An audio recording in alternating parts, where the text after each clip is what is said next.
So, here we all are again, another sunny day in lockdown. Hopefully people will pick up. I just want to say thanks to everybody that's watched the previous Facebook Live events that I've done. It's quite overwhelming really that they're now getting over 2,000 views for each of the ones that I've done previously. So hopefully people are getting something out of it in terms of coach education, player development, or whether it's just killing an hour of people's time in the frustrating times we live in. Unfortunately, it looks like you might have to put up with me for another few weeks. I don't know, I'm sure everybody's aware now that if you're not in the UK, that we've been given another 3 weeks of lockdown. So as long as these are proving popular with people and people want to see them, every 5 or 6 days I'll come and do another one for you, and hopefully your questions will keep us all ticking over. A wise man once said there's no such thing as a stupid question. If you're thinking it, there's a good chance that somebody else is thinking it or thought of it too. So when I do ask for questions on the various platforms that I'm posting on, USA Coaches, Canadian Soccer Coaches Network, Coach to Share, and obviously my own page, feel free to bang some questions across. For those that haven't seen this before, I have to keep doing this so that I can read what people are asking me. That's all right, because nobody's asking me anything yet. But if you do ask a question on the screen, I'll have to scoot up closer to try and see it because I can't see it from here. This week it was, I just kind of threw out the question again, what do people want to see? And there was no real common theme that popped up. So I've compiled a few people's questions. Some of it is tactical stuff, and some of it is session based. So again, I'm going to use the tactical board, which you can see in front of you, in the hope that it makes sense. If people want to see the actual session plans where I do some of these sessions, just stick a note on after the presentation underneath on the comments section, and I'll try and dig out some session plans that I've used, which will show you some of these bits and pieces. So again, apologies if I jump backwards and forwards. I've just written the questions down as they came in, and I'll just pick things up as we go through. The first question that came in from Rob Porter on Twitter, and this will make some people scoff when I start talking about this, no doubt, because he asked about match day communication. How does that differ from a training session, coaching points, that kind of thing? I think that match day communication, and if you've not seen me on the pitch side for a while, I've definitely toned down how much I deliver from the sidelines when the game's on, because I think that there's only so much information that players want to take in or can take in at any one time. So if I'm giving information out from the touchline on a Sunday morning when we play games, yes, I expect it to be listened to and acted upon if necessary. But I mentioned this on another broadcast a couple of weeks ago. You only have your view. You only have the view from your own eyes at that particular time. So when a player makes a decision, it's based on what he sees and what he thinks. So your match day communication, I think the majority of that will go on, that can be acted upon anyway, either in the changing room before you start or in the changing room at half time. The stuff that goes on, and I've started to say this now to my players, the stuff that goes on whilst the game is going on is probably as much born out of a coach's frustration at not being able to do it as it is anything else. You're the ones, the players are the ones that play the game, and we're the ones who just have to stand on the side and watch it and hope that the stuff that we've done in training during the course of the week, the players will retain and then act upon. So, with regards to the actual communication that goes on whilst the game is in progress, short of stopping the game or bringing a player over to the sidelines to give them a specific piece of information, I think it's fairly limited. And I know that we all see Pep and Jose on the touchline, 90 minutes, never shut up, bang, bang, bang, always shouting at these £50 million, £100 million players. I guess it's frustration at either them not being able to do what the coaches think that they should be able to do, or the coaches' lack of ability to affect the game at that particular time. It's their game, it's the kids' game, so you have to let them make the decisions. Your bit is training, our bit is training. We'll probably never stop doing it, we'll probably always keep shouting on, but how much genuine reaction that gets from players is, I think, will always be fairly limited. And like I say, if you see these top managers, your Bielsa's, although he's fairly restrained on the sidelines a lot of the time, sat on his ice bucket, but certainly Pep, certainly Jose, on the sidelines, ranting and ranting and ranting constantly throughout the game. There's 50,000 people, 60,000, 70,000 people behind them shouting. I think that at that level in particular, the players don't always hear it. So it's as much the coach venting his frustrations during the game as it is for the benefit of the players. And I've said to my players now, look, it is mainly about that side of it, that shouting during the game is mainly just me getting my frustrations out. The players know what to do because we work hard in training. So this goes back to another broadcast that I did earlier on, if you're working to a theme and a syllabus and your players know what you've been working on that week, then that really should be your focus on Saturday morning or Sunday morning whenever you play your games.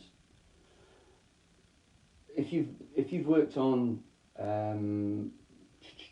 playing out from the back, which is an obvious example, if you worked on playing out from the back, but all through the game you're shouting about your forwards pressing and this, that and the other, your midfield not doing this, then why did you work on playing out from the back? That's where your focus needs to be for the game. That's not to say that everything else is unimportant, because it isn't. But it's certainly, what we've worked on is what I want to see happen on a Saturday or a Sunday morning. So can we do that? Can we play out from the back effectively through the thirds, blah, blah, blah. I'm just going to come and check, see if there are any questions. And it's not just people waving at me. Cool. Oh, there's some high-powered people in there today watching this. All right.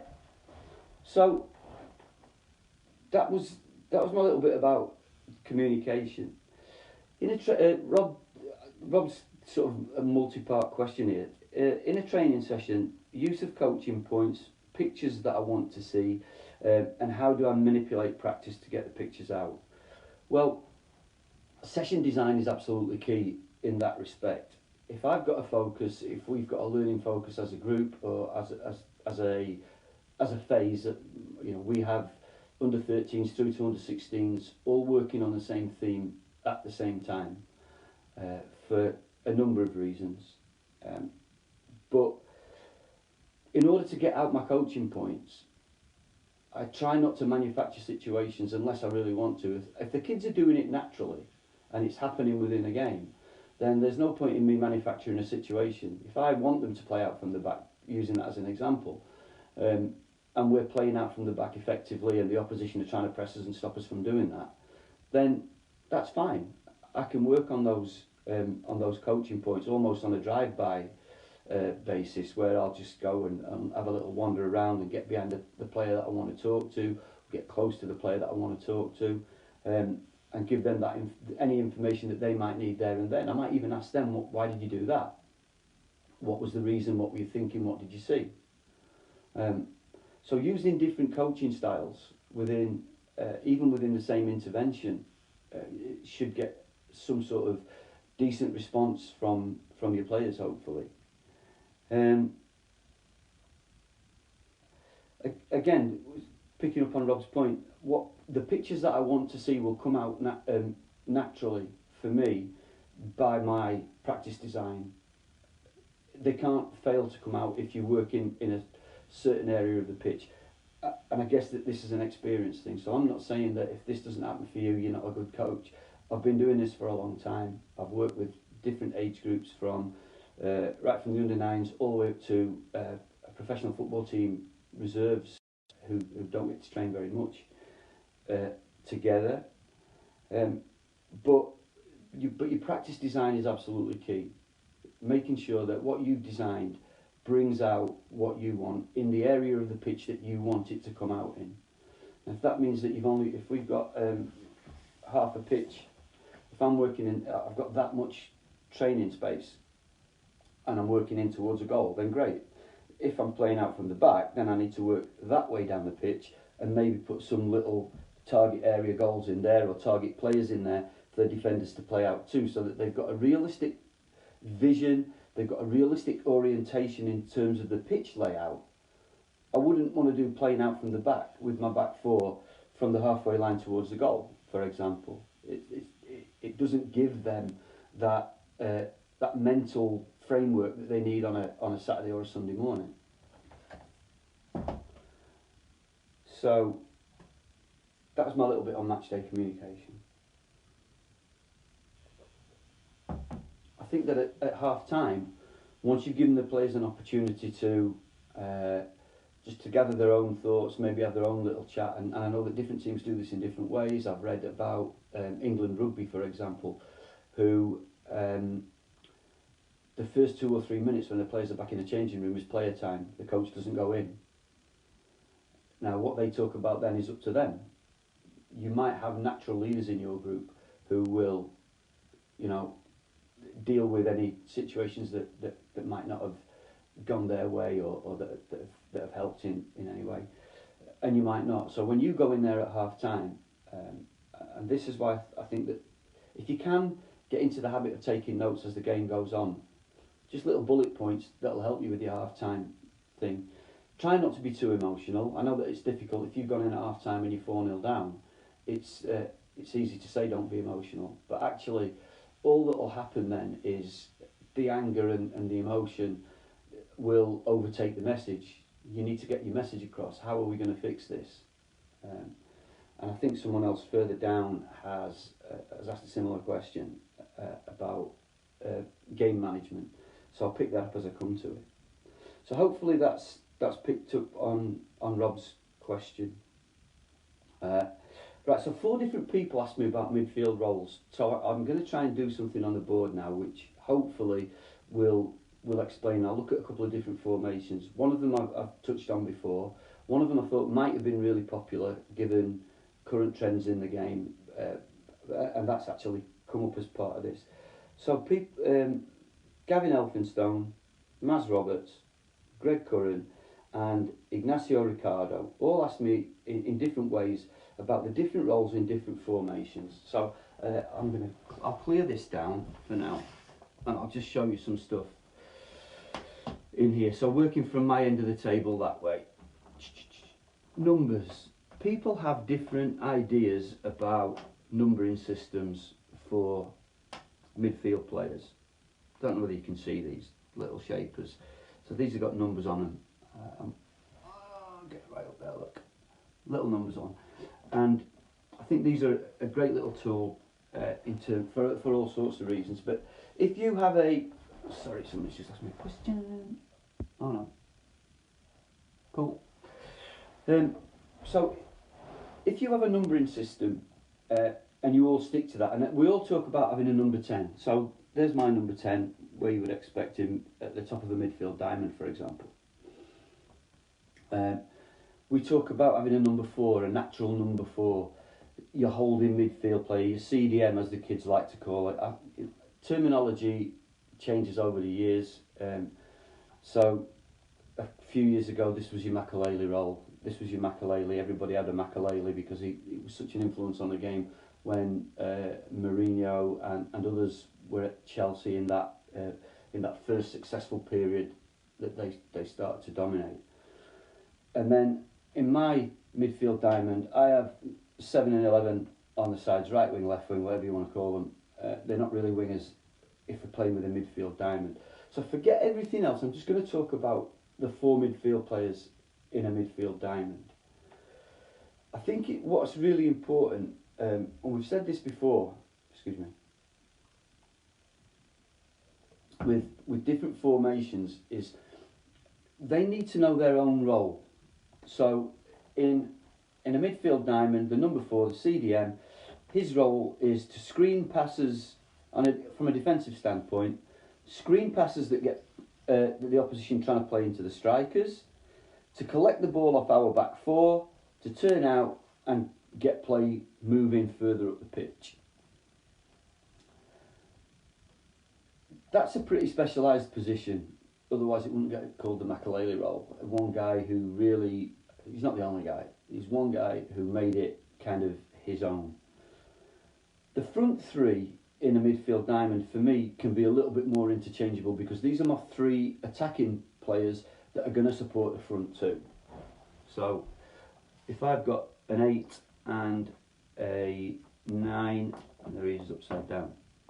If I've got an 8 and a 9 up there, when my team attack, I want us to have those 5 players in and around the box. The 10 is if you like, the 10 is the link between the backs into midfield. He's now your little magic man, the one who gets on the ball and either dribbles beyond because these 2 can make space for him, or he goes and links up with the 8 and the 9 to try and get into there. But the higher up the pitch we get with this formation, I want all 3 of these midfield players, 7, 11 and 10, to be part of the attack. And they've got to have that mentality to run in beyond strikers and not be afraid to do that. I mentioned this in a different presentation, and I'll come on to it again in a minute. But in formations where you've got a narrow midfield, these 2 are probably your key players, your wing backs. So I won't touch on them too much because the question is specifically asked around midfield. Now, when you're playing with a midfield diamond, people get this, in my experience, I'm just generalising, which I probably shouldn't do, they get this notion in their head about, well, that's the shape of the diamond, that's the only shape it can be. But it depends on where the position of the ball is. So if the ball's over here and the 10 is the nearest player, he goes over there. Now all the others do is balance off the diamond, like so. It's still a diamond. If you're looking at it from here, it's almost a square, but if you're looking at it in relation to the players, it's still a midfield diamond. And that little diamond there with the fullback up here is quite hard to penetrate now for the team that's coming out from the back. So they maintain the shape in relation to the ball. It can also be, if the ball is higher up the pitch,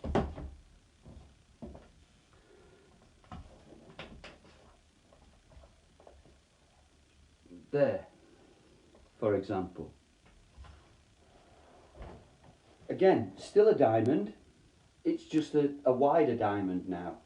So they've got to have, it's hard because the fingers, and if I could tie them all together it'd be great. But they move in relation to each other. So one player's movement drags the other players round.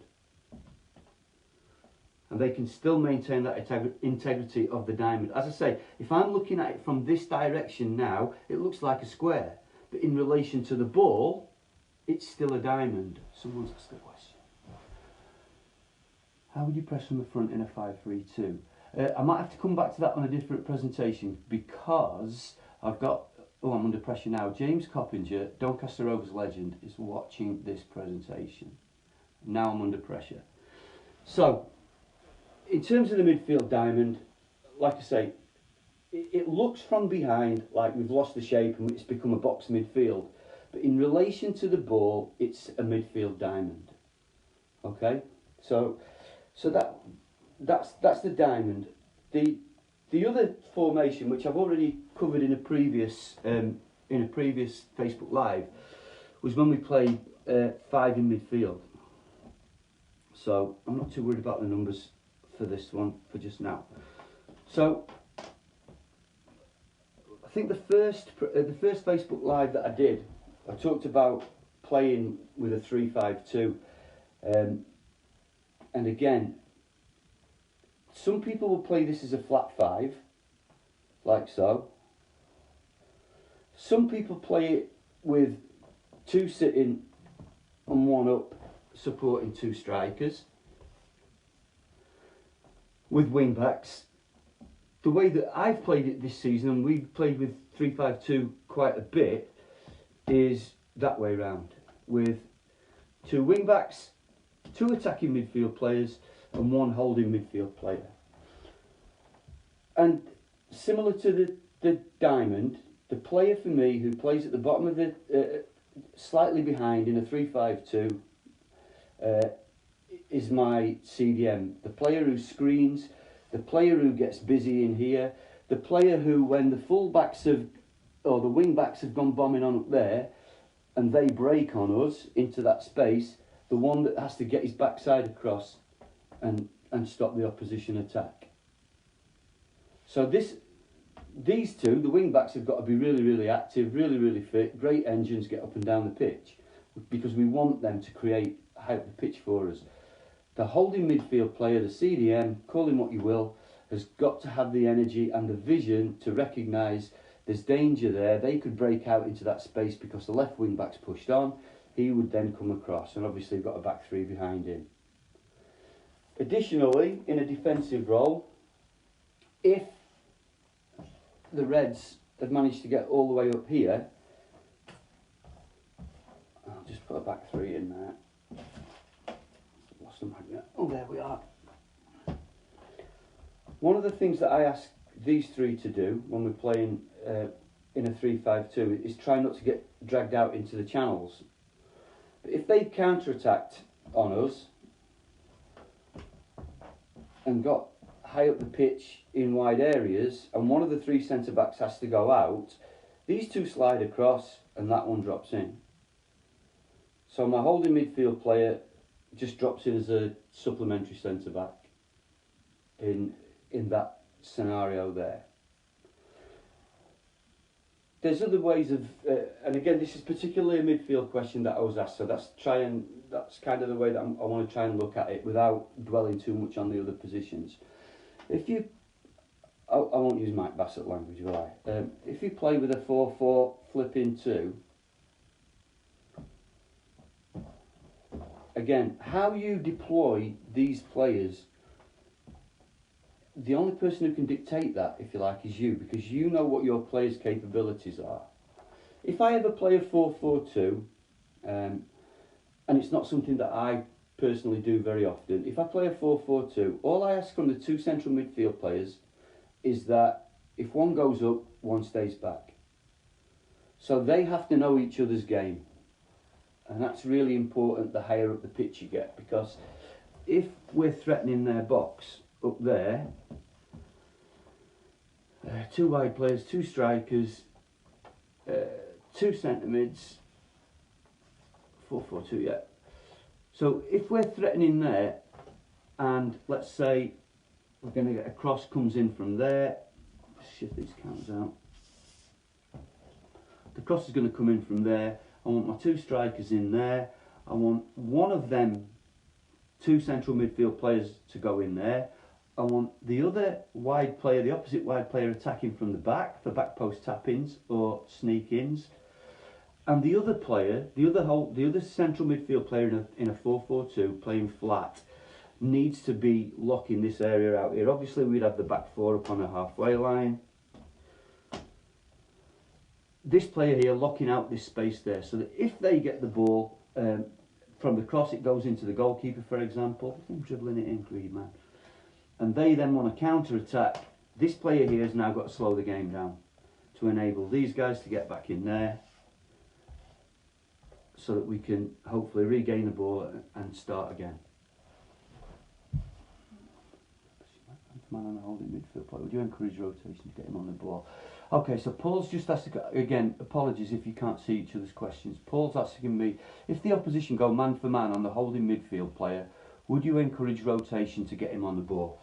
Yeah, I think when, I can't remember if it was the last World Cup, when everybody was full of praise for England trying to play out from the back in this kind of formation, and don't forget the ball. So we were getting the ball off the keeper down here, bringing the ball out from the back, and then it seemed a lot of the time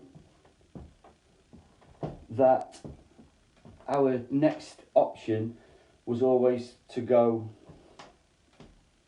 there.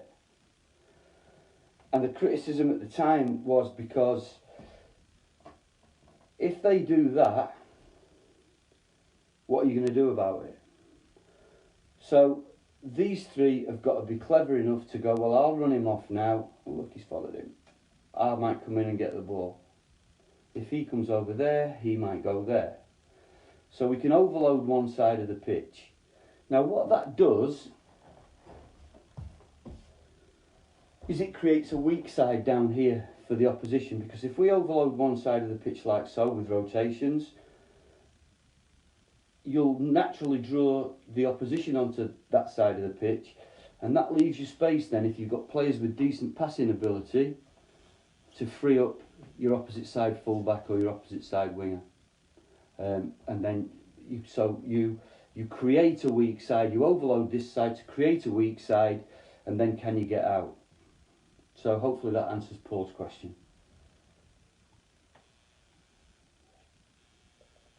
So we've looked at midfield diamond, 3-5-2, and also a flat 4-4-2. And if there's something that I speak about and people want to know more about it, or want me to go into it in greater depth, and bear in mind, I should have said this at the start, whatever I come out with today is my opinion. It's not the law, it's not how football should be played, it's just my opinion. Purely that, based on your questions. And if you do it differently, and you think that I'm wrong, that's absolutely fine. There's no issue with that, because football is, as we've all experienced, I'm sure, a game of opinions. And not everybody, it'd be a boring old world if everybody agreed with everybody else, or if we all did things exactly the same way. So, hopefully that's touched on the midfield thing. And like I say, if somebody wants me to do something, fire me a question, DM me, anything you want, Twitter, whatever, just send me a question and I'll try and come up with a little bit more in depth on certain topics. So two people, this was two different questions, but it's kind of the same thing. Feifei Nguyen and Pele Orton, great names, asked about coaching with high numbers and coaching groups where you've got a big differential in ability. And I'll be honest with you, coaching with high numbers I've had to do before, that's not so much an issue. If there's more than one of you, try and break it down into smaller groups and work it so that you do two different related practices and then swap the groups over. So I might be doing a rondo in this area over here, and my coaching partner is doing a passing practice or a small-sided game over there. 15 minutes, swap them over. They both experience the same thing with the same coaching voice. So it's not, I'm going to do my rondo and then I'm going to do my small-sided game, and I'll coach different facets of that than this coach over here. By swapping them over, they get to experience a different coach's voice, but the message that they get should be the same, because I'm delivering that and this is what I want and this is what we need to work on together, and he's delivering that. Both of us know what the other one is going to deliver, and we can have consistent messages to all of our players. That's how I would deal with high numbers. I'm not 100% sure what you mean with high numbers, but if you've got the accepted ratio, I guess, is probably 1 to 10. So if there's 2 coaches and 20 players, I take 10 and he takes 10. That would be ideal then at the end to play a game in a small area. Okay, it'd be fairly tight. Or the other thing you could do is split the pitch into quarters. So I've got a quarter of a pitch there, and we play 2 5-a-sides and just rotate the teams around so everybody plays everybody else. But again, your coaching points that you're bringing out in your small-sided game need to be relevant and related to what you have done in the previous training session. So there's a common thread running all the way through what it is you're trying to do. My tea's gone cold. With regards to different abilities, now some of you guys out there will have way more experience of this than me, because when you work with academy football players, yes, I accept that they're not all at the same level, but they're all at a very similar level. So this is where your knowledge and experience of the courses, if you like, the coaching courses that you go on, comes into things. So we talked on, when I used to be a tutor for the FA, for example, about the step principle, how you manipulate the space, the time, the exercise, or the people within it. So if you've got a young player who is relatively inexperienced, not as good as everyone else in your group, not to say that he's the only one who does it, for example, you could have a safe zone where there's no tackling. So if you've got a player who, if in a normal game, in a normal scrimmage, he as soon as the ball comes to him or her, they just kick it away. No thought, I don't want the ball, I don't want the ball. Bang, they get rid of it. That player's not going to develop like that. So by putting them into a limited or a no pressure situation, by having a safe zone, be it a channel across the pitch or a box in an area of the pitch, where they can take as many touches as they want and they know that they're not going to be tackled. They can come under pressure. So here's my safe zone over here. Player gets on the ball. This player comes to confront. Knowing now that he can't tackle this player here, you now start to get different returns. These players know that they've got to come and support. This player might beat that one, but then what's he going to do about that one? So he becomes challenged to make different decisions based on what's happening around him. But if you get a player that's scared of the ball in that respect, then safe zones is a good way to manage that in terms of ability. One of the other things that you can do is you can, if you're doing skills practices, for example, you can pair the weaker players up with the better players. Don't always let the better players work with each other.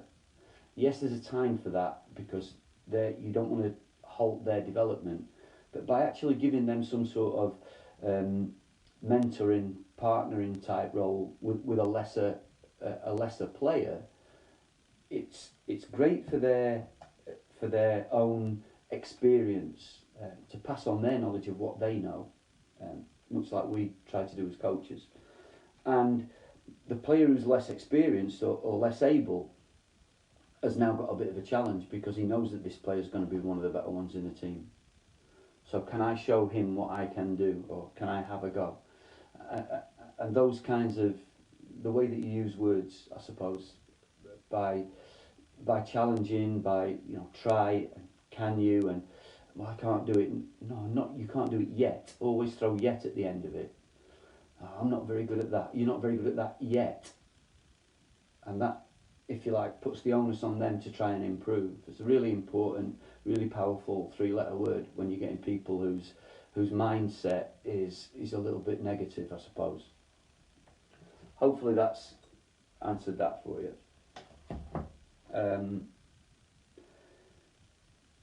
The next question is came from Martin Anderton, and again, there'll be no definitive answer to this, But he says, at what age do players settle into a position, including goalkeepers? And I think that when he asked me the question, he spoke about young keepers in particular rotating in and out of goals. I suppose my message around that is if you've got somebody who comes to your team who is a goalkeeper, who says that they're a goalkeeper and wants to play in goal, let them play in goal. Let them play in goal, whatever age they are. Let them play in goal. You're not gonna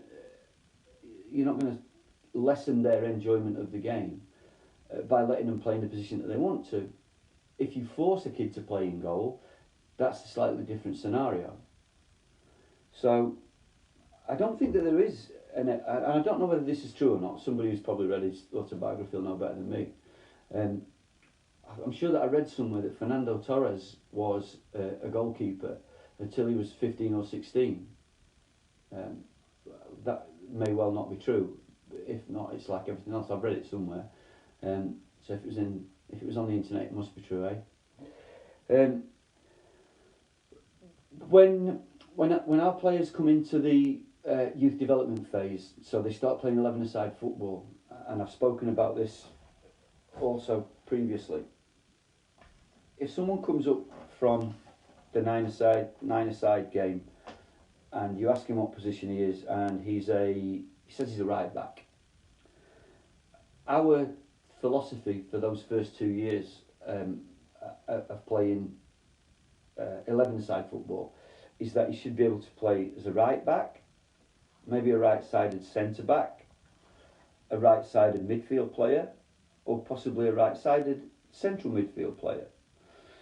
So by having 4 positions but one area of the pitch, this player should be playing in an area that he's comfortable in. You know, it's not vastly different. The roles and responsibilities are somewhat different, but playing in an area of the pitch should give this player the best opportunity to shine, and over that 2-year period, potentially develop. You know, I really like playing right-sided centre back. I really like playing as a wide right midfield player. So that's just a little experiment in terms of positions. I'm just going to pop up there and see what that question is.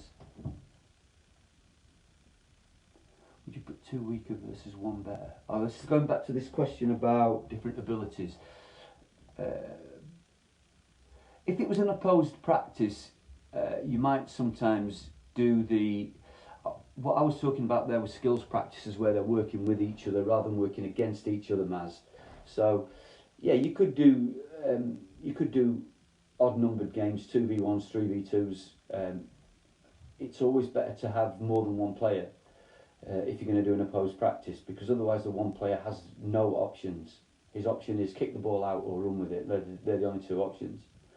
But if you add in another player, it adds that element of decision making. Have I got support? Can I use support? And that type of thing. So going back to this, sorry about that, but that's just me not being able to read the screen from here. By the time they get to under 15 and under 16 in the youth development phase, we would expect them to probably have 1 or possibly 2 positions that they can play in. Sometimes, if they're reasonable with both feet, for example, a right back can also play left back, and we've had that issue a couple of times over the last few years, because there aren't many natural left backs about. Lefties, being a lefty, are always a little bit special.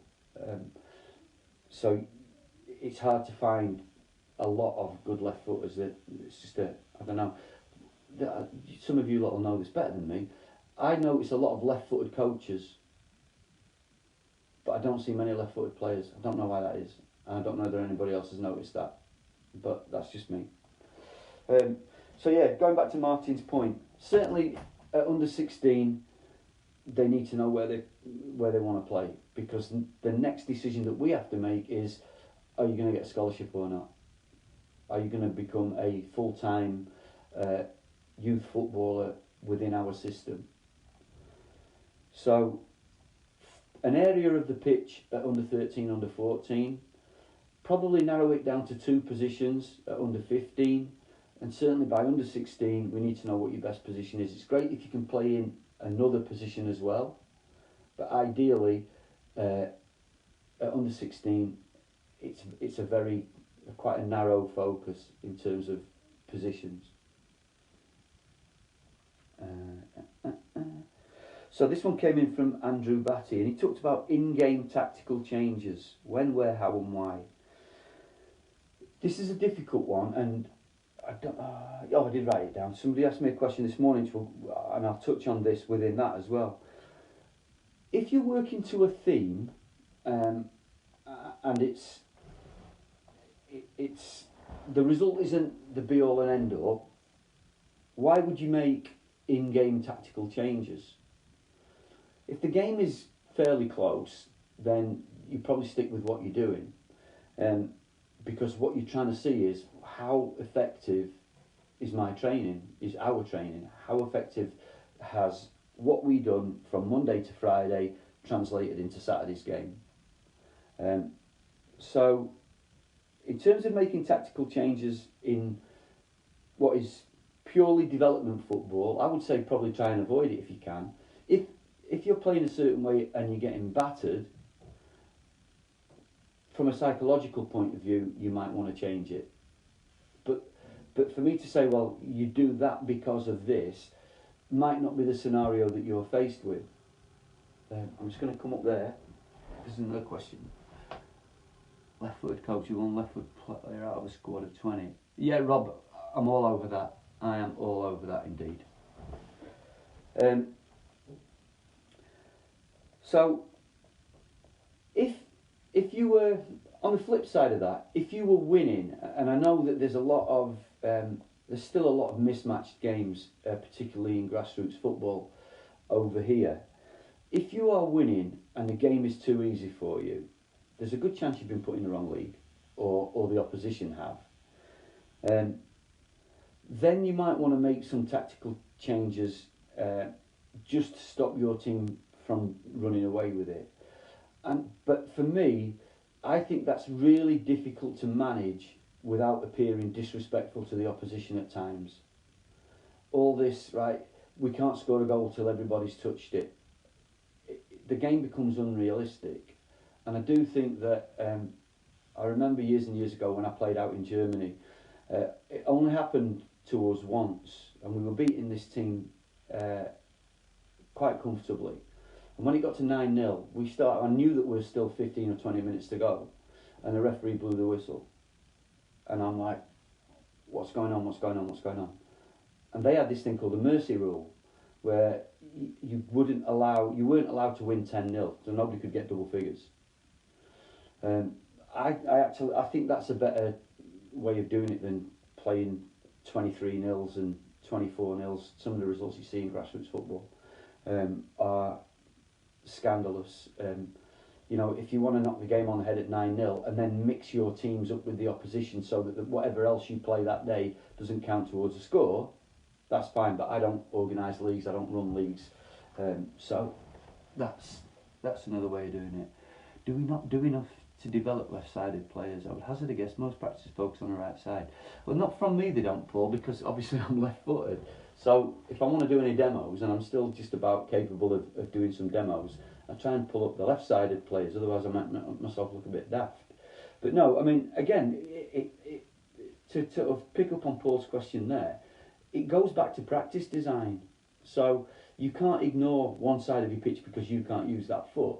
And I know that we do a lot of stuff in the foundation phase about developing two-footed players, but I don't think, if people are really, really honest, I don't think there are that many genuine, absolutely genuine, where you couldn't tell the difference, two-footed players. No matter how much you do at the foundation phase with working on both feet, kids will graduate to a side. They will default to their favourite foot, stronger foot, call it what you want.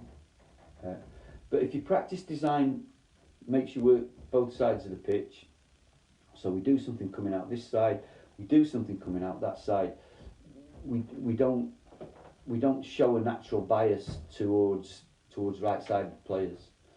Do we do enough to develop left-footed players?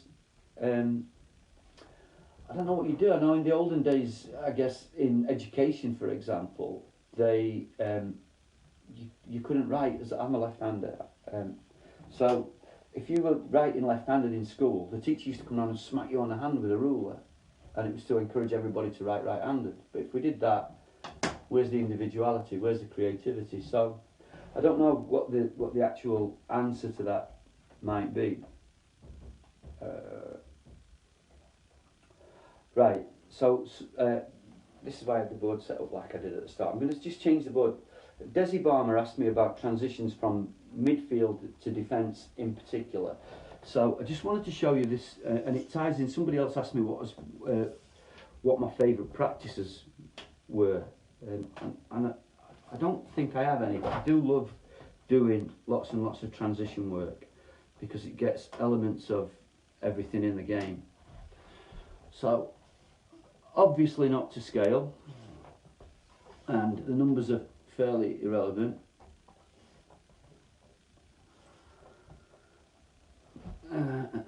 You need to be down there. You lot need to be up here. And where's my ball? So a little practice that I like to do for transitions. Spare players either side of the goal, ideally with a ball. This would be a 3v2 to 2v1 practice. This is a little practice that works on defensive transitions. And as I've said, if somebody puts a little comment underneath later and asks me to put the session plan on the comments thread, I'm more than happy to do that. I'll find that out in my Dropbox.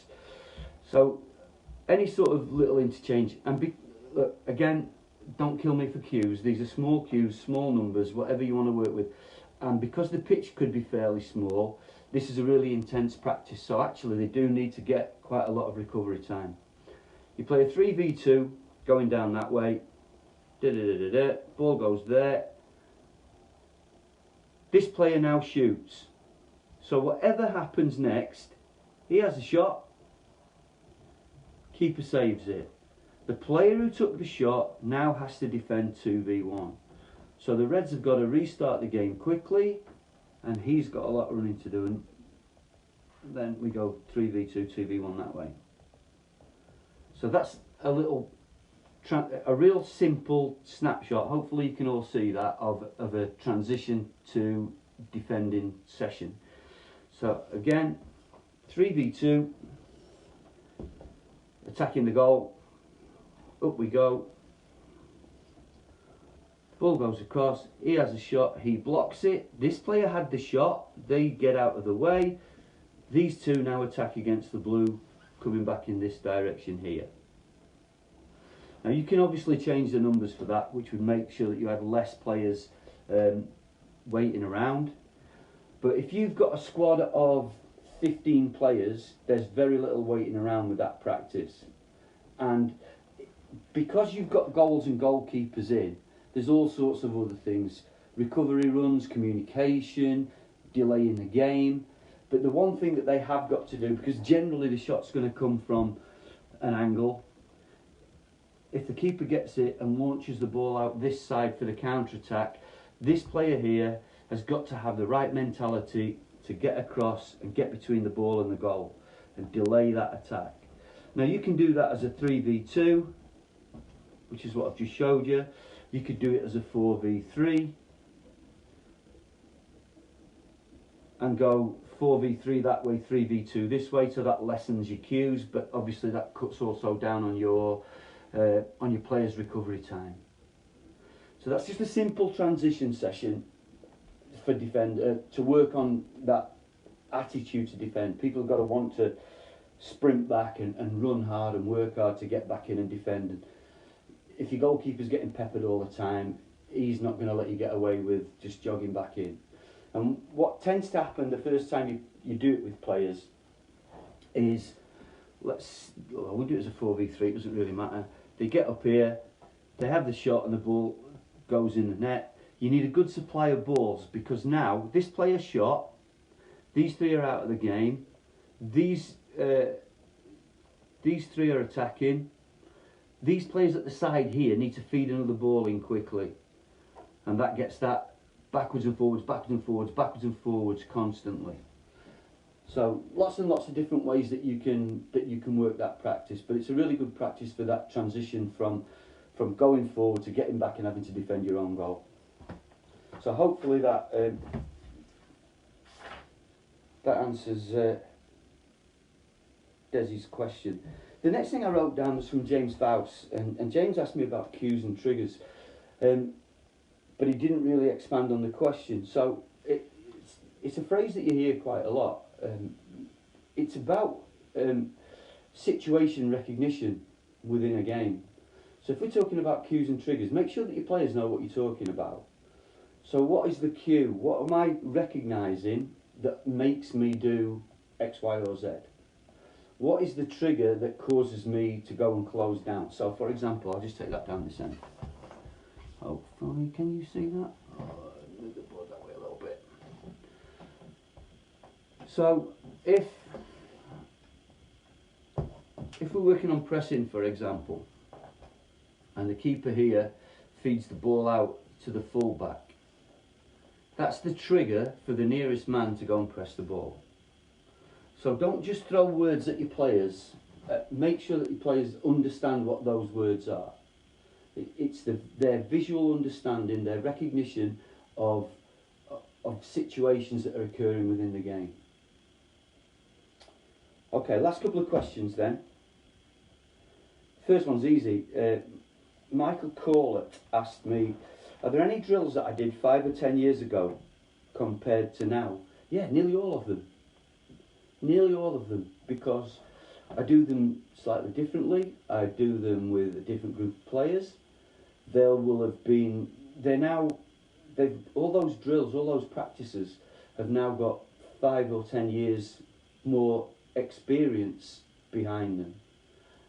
And I think that's absolutely vital, is that you constantly reflect on your practice. And if it works, why would you change it? Why would you stop doing something? If you know that something works, then refine it, make it better, change it slightly, depending on the age group. If I was working with 13-year-olds 5 or 10 years ago, but now I'm working with senior men's teams, the practice can be the same, but what I want out of it, what I expect out of it, might be different. So your expectations, your standards stay the same. I still want it to be high standard, but the expectations might be slightly different in terms of what I think that they're capable of getting out of it.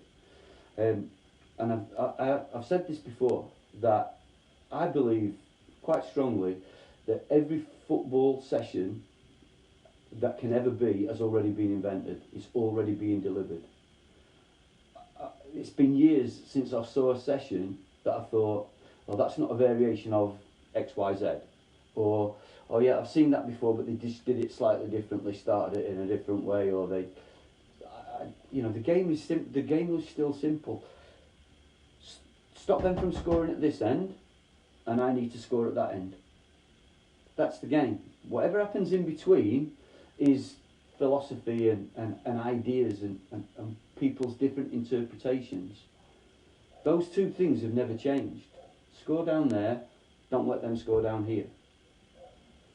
So, as long as you evaluate your sessions fairly regularly, not all the time, it's not about self-examination, self-crucifixion. Just look at what you're doing and make sure that it's appropriate for the group that you're working with. And if it's not appropriate for the group that you're working with, then don't do it, or simplify it, just take it back a notch. If you're working with a higher level group, ramp it up, take it up to the next stage. Make it harder, give them less touches. It's about applying the right constraints to your practice for the right audience at the right time, for the right group.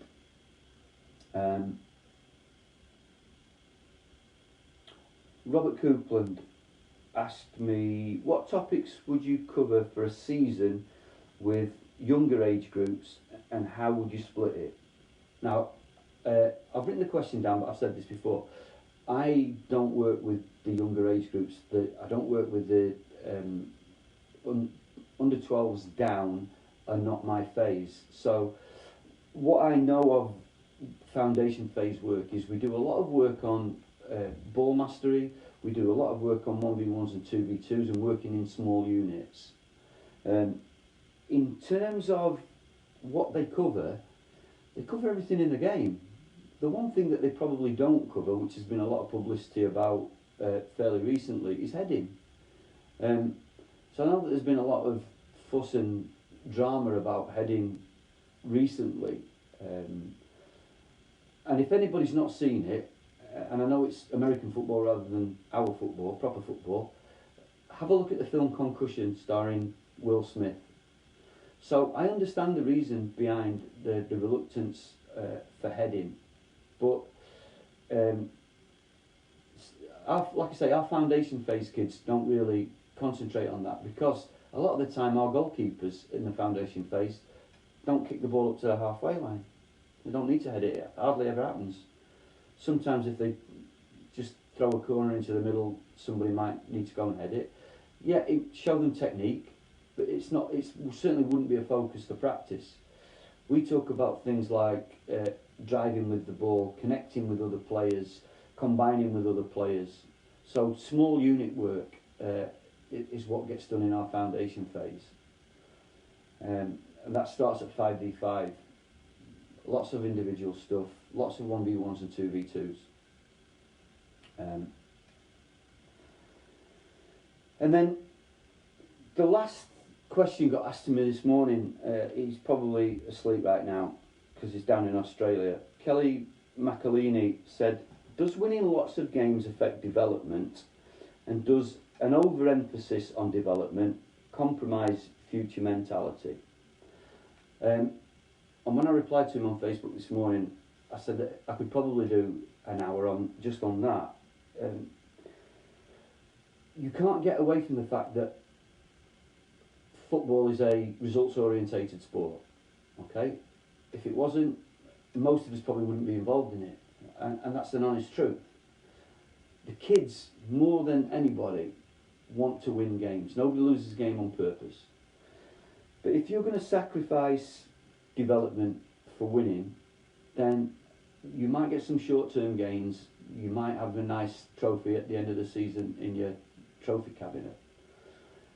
But are you giving your players enough information of the right types of practice over the course of a season, so that when you hand them on to someone else, they're in a better place? So if you go back to the famous All Blacks quote from James Kerr's book Legacy about leaving the shirt in a better place, are you leaving your players in a better place when you hand them on to someone else, or do you just want to collect as many trophies as you can?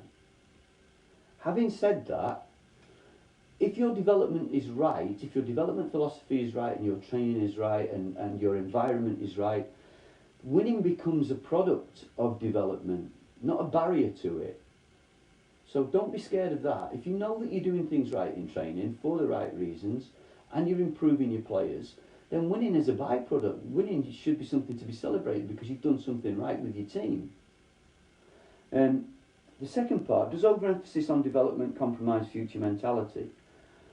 Potentially it could, but again, it depends on how you educate your players. So if we're just going to keep telling kids that it doesn't matter, the results don't matter, as long as you're enjoying it, they won't buy that forever. They won't accept that forever, because that's not what life is like. They know that. They know that, somebody comes first in a race and somebody comes second. So football should be no different. But if you educate your players as people, alongside their parents, alongside their school teachers, we use the phrase quite a lot in academy football. It's great if we produce good players. It's even better if we produce good people. Part of our role as a coach is to play a part in that development process, by making sure that we'll leave them in a better place, whether you're passing them on to the youth team coach, the first team coach, the next age group up. I'm just going to quickly have a look at these two questions. Do I think that more futsal is entering the game rather than a high ball and heading? I think it'll... Let me sit down here. think it's going to have a big impact, Maz, is futsal. It's a separate game, and I don't think that people should. People shouldn't say that futsal is a development tool for football. It can be part of the development curriculum for football. But futsal is its own sport. And those people, and I've seen it done around here, those people who market futsal as when they're outside on a five-side pitch with a size 4 ball instead of a size 5, that's not futsal. Futsal isn't played on that surface. So futsal's got its own set of rules and regulations, and yeah, sure, it's a development. It can be very useful. In terms of that playing out from the back, I think that there will be a big influence there in regard to that. But it's down to us as coaches to stop the goalkeeper launching the ball to the halfway line all the time. We're the ones who get access to that. We're the ones who influence their decision making. Yeah, they've got to make the ultimate decision. But yeah, let me have a look. Paul, in the various stages of football development and grassroots, how much coaching should? Right, I can never see the end of these questions, so let me just see if I can see it. It won't let me open up the rest of the question. So, Paul, I can only see the first part of your question. If you want to type the rest of it in after the bit about academies, and some of my ex-academy players are watching along, so I've got to be careful what I say. So I'll wait for Paul to just add to the rest of his question there, and then I'll finish this, because again, the hour has absolutely flown by. It feels a little bit like talking football with my mates without having to deal with their opinions and arguments. So it's a win-win situation for me in that respect, doing these Facebook Live things. But as I've said, and as I'm sure that the majority of you know, we're in lockdown for another 3 weeks. Our academy football was due to finish on the 3rd of May, I think, and there's not another review till after that. So I suspect that any coaching that I might have got through this season is probably all done now. Is the rest of Paul's question: how much coaching should be done during games, and when does tactical consideration come into development? Right, so I mentioned it right at the very start, Paul, I don't know whether you were here, about how much coaching you should do during games. It should be minimal, really, and the point that I made at the start was your players won't take a great deal of information in. In a game, they're processing something like, I don't know, I can't remember the numbers now, whether it was something like 43 different things per second are going through a kid's head while the game's going on. So for him to then process the rubbish that we're coming out with on a touchline is really, really difficult. So try and keep it, if you can, to what you've worked on during the week. If you keep that as your focus during the game, then there should be no need to drift off and try and coach everything while the game's going on. It's difficult, and again, I said at the start of the chat that you see Pep, you see Jose on the sidelines going ballistic for 90 minutes, and I've told my players, Nick Buxton's there now. Nick's heard me say this in the changing rooms. He'll deny it probably to make me look bad. The majority of what we start spouting off about on the sidelines is for our benefit as coaches. It doesn't benefit the kids all that much, if I'm honest. But it's just like I said about everything else, just my opinion. You can get some information across, but you won't get tons and tons across, and nor should you need to. If your coaching's been effective during the week, then there's absolutely no reason for you to overcoach during the game. Let that be the kids' bit. The whole thing's about them, it's not about us. Let the game, let them enjoy the game as much as possible. And if you must coach, whether that's at half time or during a game, focus on the bits that you've been working on in training during the week. Okay, so I think that I've answered everyone's questions that have been sent in. I hope that again, people have got something out of it, found it reasonably educational, or reminded people a little bit of things that they may have forgotten. You may think that I'm spouting absolutely rubbish, but that's fine. As I said before, it's a game of opinions. I will try and do another one of these maybe midweek next week if people are interested. If anybody wants anything covering like this, a free-for-all where there's a little bit of tactical stuff and just some thoughts around player or coach development, fire the questions across to me. It's all pretty stimulating and pretty educating for myself while we're not getting access to players, and it challenges me to think about, well, why am I doing this that way, or what do I think about that. It might be something that I hadn't thought about for years, because as I say, I have no involvement in grassroots football other than a little bit of watching it when my boys aren't playing. When I used to work for the FA, then I used to get grassroots coaches' opinions all the time, because they were the ones that were coming on the level 1s and level 2 courses. But I think that's it for today. If you've joined in late, I will, obviously this will post on my timeline anyway, the various coaches groups that I'm part of, Coach to Share, Canadian Soccer Coaches Network, and the USA Soccer Coaches one that I joined this morning. If they'll accept it, I'll post this on those groups, and you'll be able to watch it later on. So, thanks very much for looking at it again. Hopefully, I'll keep getting plenty of people watching it and wanting to see a little bit more, talk a little bit more. Someone's asked me about doing it via Zoom.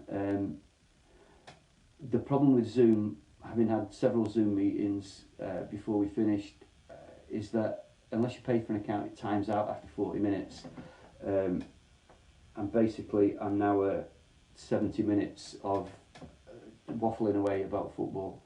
So, if you want to watch it back, it'll be on my timeline. It'll be on the various coaches groups that I'm part of.